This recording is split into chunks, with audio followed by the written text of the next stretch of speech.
So, a nation that great has to beware of threats to its very existence. Absolutely. Yesterday, Biden mobilized reserves. What do you think of that? And are you concerned that we're moving, as we seem to be, toward war with Russia? Yeah, so I would say that without any question, we should never allow American soldiers to be engulfed into the challenge between Ukraine and Russia. Our boots on the ground should not be there. The ability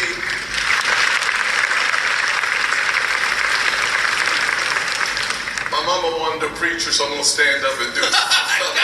Preach! Hallelujah! So, literally, I think one of the failures of President Biden has been his inability to articulate America's national vital interest in the conflict or the genocide in Ukraine. America's national vital interest is degrading the Russian military. When we degrade the Russian military, we make sure that our home front is safer and that our NATO ally partners that would cause us to send soldiers over is safe. When we have the land contiguous with Ukraine safe, we keep our American soldiers at home, and our primary objective should only be to engage when America's vital national interests are being engaged in. Unfortunately, President Biden has no ability to understand and appreciate what that looks like. May I ask, so you're saying that it's in our national interest, vital national interest, to degrade the Russian military, in other words, to fight Russia with other people's soldiers? I would say it this way. If you think about the world order that we established after World War II, you think about a rules-based system. Where does a rules-based system come from? It comes from this nation, our Judeo-Christian foundation, that says that there are rules of the road, that there is something called absolute truth. And we established that. As a part of that absolute truth, what we're trying to do is make sure that our home front remains safe. Keeping our home front safe means that evaluating the actual threats to our country, the most immediate military threat that could happen is Russia. Why is a good question. You look at their 6th generation jets, you look at their hypersonic weapons, you look at their nuclear arsenal. Everything that we do that degrades the Russian military is good for America. You look at the long-term threat to our nation, it's China. The existential threat that we face long-term becomes China. Shalom, shalom, shalom. All praises to the Most High. Yahweh, Bahashem, Yahweh Shai. That is to say, in the name of Yahweh Shai, who the word only calls Jesus, a so-called black man. The president authorized the mobilization of 3,000 troops. The president authorized the mobilization of 3,000 troops. Is this the beginning, or is this the making of the beginning of the third war, World War III? As you can see from the clip that I started off with the lesson from, the president is authorizing the mobilization of 3,000 troops over to Ukraine. This is on the cusp of him sending cluster munitions, to help aid in the war with Ukraine and Russia. Well, what's really going on behind all this aid and help for Ukraine to go up against Russia? You see, the U.S. is trying to set their presence over in Russia so they can have, the presence of their military already over them. Because if we go to Habakkuk 2 and 5 first, before we read this, we can read that what? Let's see. Habakkuk 2:5. Yea, also, because he transgresseth by wine. He is a proud man. He want everybody to drink his wine, his philosophy, his democracy.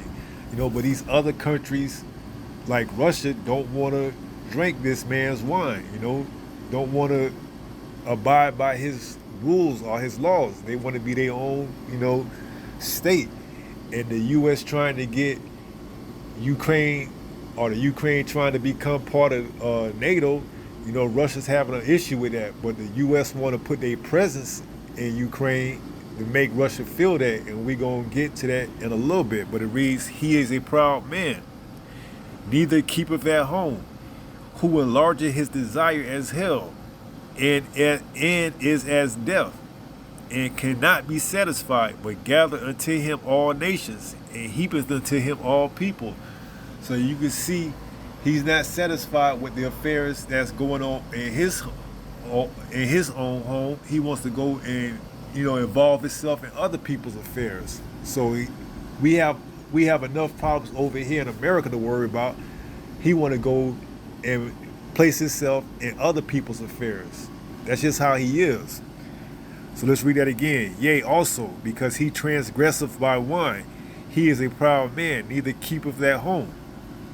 He don't worry about what's going on in his own home. He want to go worry about somebody else's home. That's Ukraine and Russia, dispute to think about and to, bitter and argue over.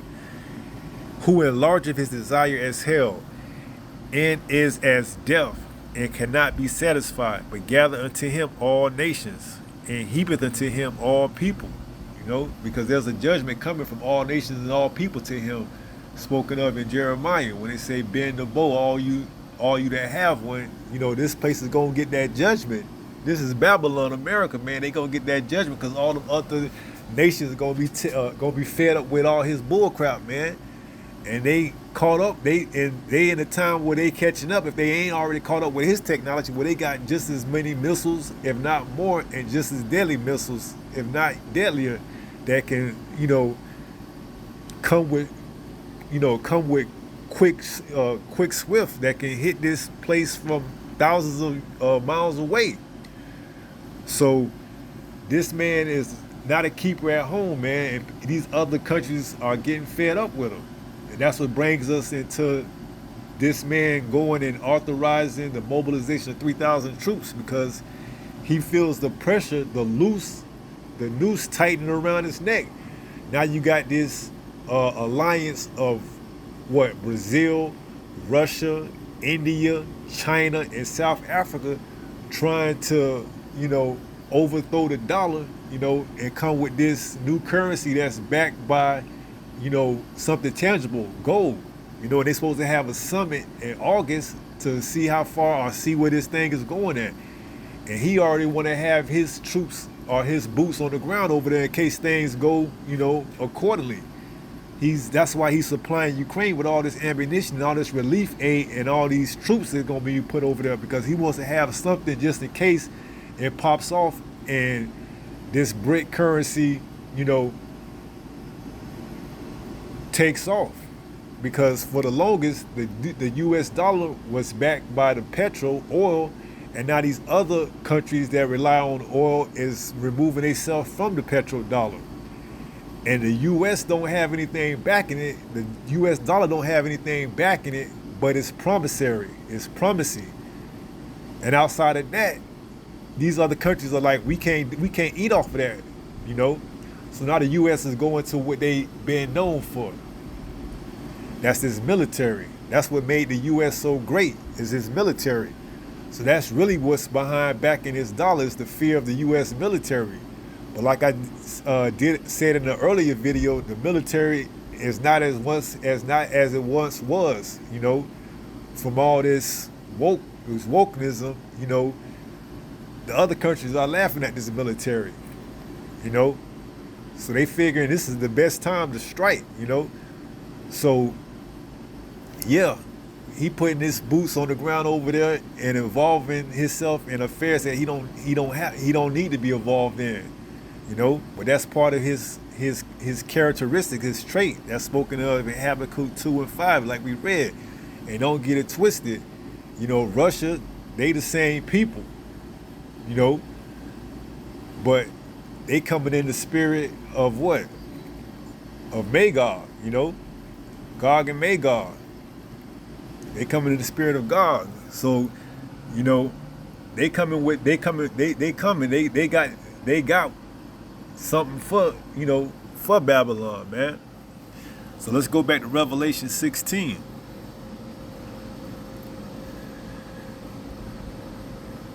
It's Revelation 16, and let's go at 15. Behold, I come as a thief. This is Yahushua speaking. Blessed he that watcheth and keepeth his garments, lest he walk naked and they see his shame. And that garment is this truth, this word, if you don't know what's going on, you're gonna be out there walking naked, and you're gonna be, you know, ready to get caught off guard. So it says, and he gathered them together into a place called in the Hebrew tongue Armageddon. And that's why all this stuff is going on over there in the east, on the east, because, they all being gathered together in this place in the Hebrew tongue, which is Armageddon, which is spoken of in Joel, Jehoshaphat, where all the nations going to be gathered there to be plagued, and we're going to get that.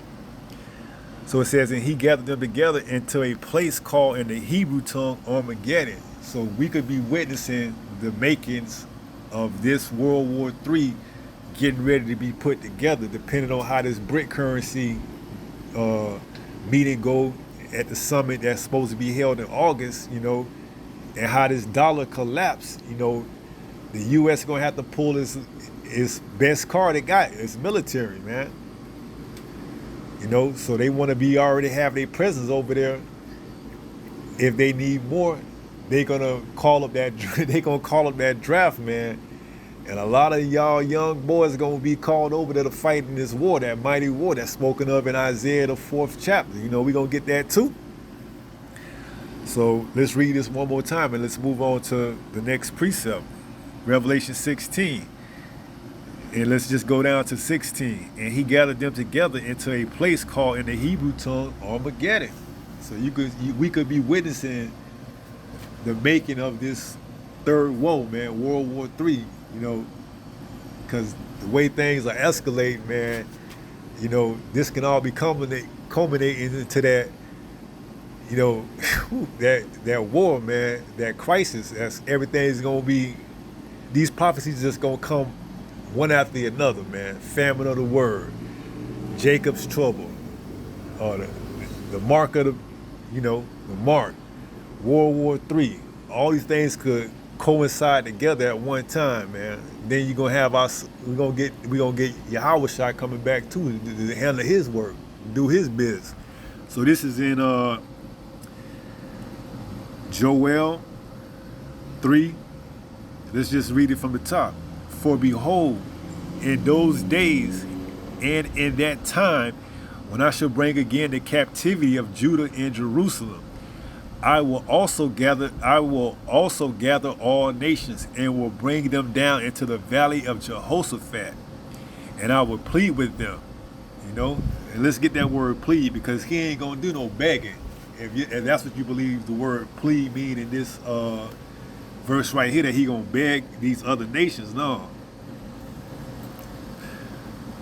Let's go in there and get that. Plead.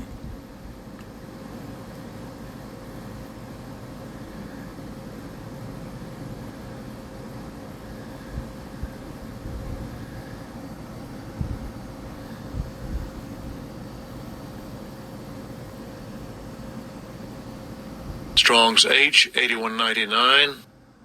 Shaphat. And it says to judge. So he gonna judge them, govern, vindicate, punish. He's gonna punish them. So let's go back. Joel 3:2. I will also gather all nations and will bring them down into the valley of Jehoshaphat and will plead with them, to judge them, to punish them for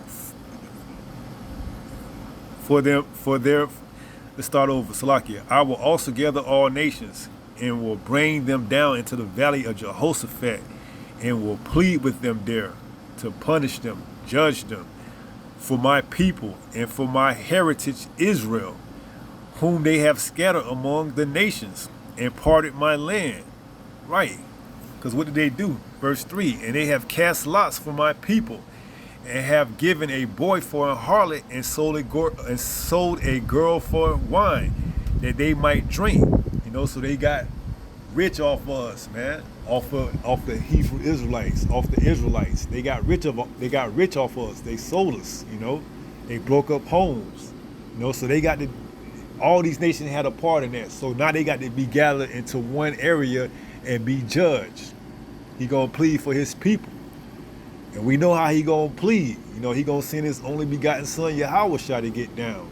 You know, and we gonna read that because I like that chapter right there, especially how it start off. You know. So, where were we at?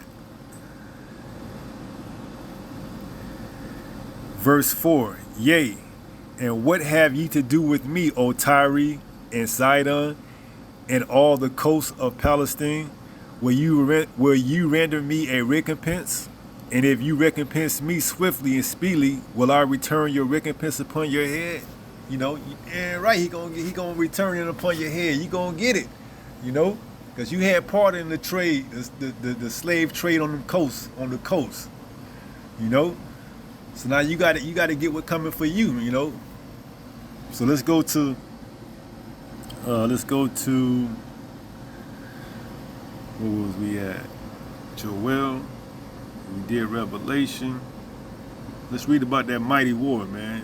That, you know, that draft could be drafted and they're gonna send your sons over there to fight in that mighty war. Spoken of in Isaiah the 3rd chapter. Let's go down to 25.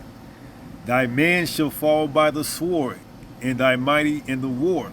See, this war is gonna be mighty, man, and a lot of, you know, a lot of, let me just say, a lot of the 2/3 gonna fall in that war, man. You know, you're gonna be put over there for the judgment. You know, and not just the 2/3, but the other nations as well. You know, you gonna get it. Because it's spoken of and it's read in Isaiah 63rd chapter. Let's go there. This is Isaiah 63, and let's read it, man. This is how he gonna play. This is how he gonna plead with the other nations, man. He's sending Yahweh to get down. And here it go, Isaiah 63:1. Who is that cometh from Edom with dyed garments from Basra? That's over there in the eastern side. Because you got to remember, we on the western hemisphere over here in Babylon, looking to the eastern hemisphere over there in Europe and all that area and landmass over there. And Europe going down towards Israel, because he gonna remove those imposters out of that land. You know, he gotta bring all these other nations into slavery and to break them with the rod of iron, man. But after Edom serve their time, they're gonna be eradicated off the face of this earth, pursuant to Obadiah 1:18. So let's go back to Isaiah 63. Who is this that cometh from Edom with dyed garments from Basra? This that is glorious in his apparel, traveling in the greatness of his strength. I that speak in righteousness, mighty to save. This Yahushua. Wherefore art thou red in thy apparel, and thy garments like him that treadeth in the wine fat? Because he gonna do a lot of, I'm just gonna say he gonna do a lot of killing over there, man. That's why you gonna see this thing culminate like it is, man. All these nations and countries are gonna be over there. You know, they think they gonna have their hand in the next rulership or the next dominance after the U.S. falls from this weak military. They gonna be sadly mistaken, man. They thinking they gonna put in their work over there, get busy, and they gonna, whoever win, have a predominance rulership over the earth to be the next powerhouse after Babylon, which is America, fall. They're gonna be sadly mistaken, because they're gonna be interrupted by this interstellar being that's coming from another dimension. You see? So let's get back to it. Wherefore art thou red in thy apparel, and thy garments like him that treadeth in the wine fat? I have trodden the wine press alone, man. This Yahweh getting busy right here. I have trodden the wine press alone, and of the people there was none with me. For I will tread them in my anger, and trample them in my fury, and their blood shall be sprinkled upon my garments, and I will stain all my raiment. So he gonna really get busy, man. He gonna stain all his raiment, man. You think about how many people it's gonna take for him to stain his whole raiment, man. All these nations that's gonna get played, that's gonna get judged and punished for what they did to us, for their hand in our captivity. Yahweh said he's gonna bring back the captivity of who? Judah and Jerusalem. That's the southern and the northern kingdom, through Yahushua reuniting those two sticks that were broken into one stick. You see? So it says, I have trodden the winepress alone, and of the people there was none with me. For I will tread them in my anger, and trample them in my fury, and their blood shall be sprinkled upon my garments, and I will stain all my raiment. Verse 4, for the day of vengeance is in my heart, and the year of my redeem is come. So that year is, vastly approaching, man. So we just sitting here, staying in the faith and getting ready, for our deliverance. All right. So when you see and hear this talk, these rumors of wars, don't be, taken by this. This has to come. All right. So this rumor that the president is sending or authorizing the mobilization of 3,000 troops over there, and in the past he has given cluster munitions to help aid in this war, that's all part of prophecy, man. You understand? The U.S. know what time it is. They see these other countries teaming up to bring down this dollar, because for the longest this has been the world reserve currency. Now once they come with something like the BRICS, and have something tangible as far as gold backing it up, other countries are going to clamor to that, actual, tangible asset that they can see and hold, gold. Although who's to know how much gold whoever has, because you never see or hear anything about how much gold this country's, they only can tell you that. You don't know if they actually have it, but still the thought of having a currency backed by gold is better than having a currency backed by a promissory note like an IOU, which is based on the U.S. currency, which is a fiat currency. Outside of that, the only thing that they got really that's keeping these other countries in check is this U.S. military, And we see how weak this military has gotten over the past years through this wokenism. So these other countries are licking their chops like, man, this under the president too. They see this economy circling the drain, knowing that it's ready and is right for the picking. The people are clamoring for a new currency that's backed by something that they can actually see and hold, not an invisible, imaginary IOU promissory note that's only backed by the fear of a dominant military that is no longer dominant, but is looked upon and laughed as the president. They see the two linked up, the military and the president. It's just a bunch of gaffes, funny memes.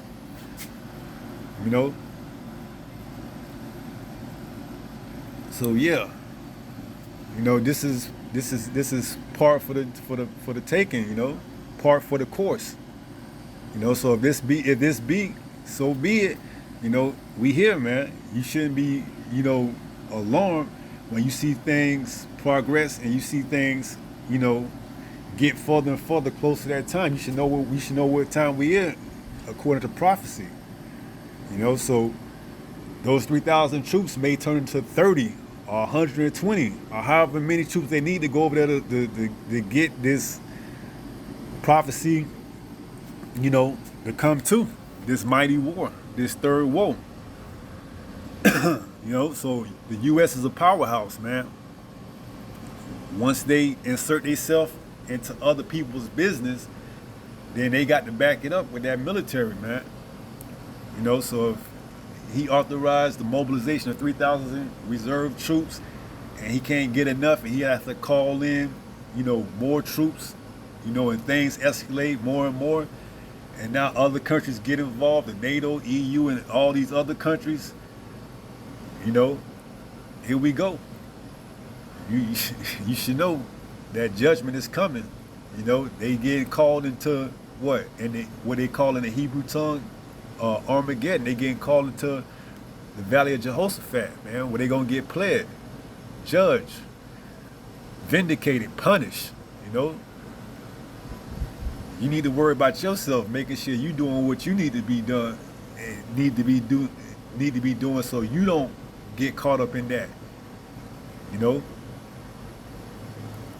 that's staying in the faith. You know, keeping these laws, statutes, and commandments to the best of our ability, rehearsing the righteous acts, so you can have that hedge on you. You know, because you're gonna need it once all hell breaks loose, man. Jacob's trouble come about. You're gonna need it. You're gonna need all the protection you can get. All right. So let's go ahead and close out in 1 Peter. Take it from there. This 1 Peter chapter 5, and let's go down to verse 8. And it reads, "Be sober, be vigilant, because your adversary the devil, as a roaring lion, walketh about seeking whom he may devour." And I'm just going to say it blatantly. He going to get a lot of these young, males between the ages of however, whatever the age group that you can go to be drafted, is going to go over to that mighty war, man. A lot of them ain't coming back, unless you got that hedge on you, you part of the elect. Other than that, you going to meet your maker, as they say, But don't worry, it's going to be a lot of judgment going on, so I don't want to sound like I'm being, but it is what it is. You ain't going to be the only one, So we pray that we all endure to the end, so we don't have to, meet that judgment. But Esau ain't playing fair, man. He gonna sell it to you as he's just authorizing the mobilization of 3,000 reserve troops to go over there. But then let's say that BRICS currency take off, man. Now he got to, fall back on what he know. That's that sword. He was given the sword. That's his military. And albeit it ain't as strong as it once was, he's still gonna get off with whatever he can get off with. Because these other, like I said, these other countries or nations, they looking to cast their lot so they can see if they can team up together and take down this behemoth and reign supreme. But they gonna be sadly mistaken, because like we read in Isaiah the 63rd chapter, they got something coming for them, man, for their participation and casting lots against the Most High's, children. So they got a judgment too, So hopefully somebody took something away with that. If it be the Lord's will, till next time, stay strong, stay in the faith. We almost home. Shalom.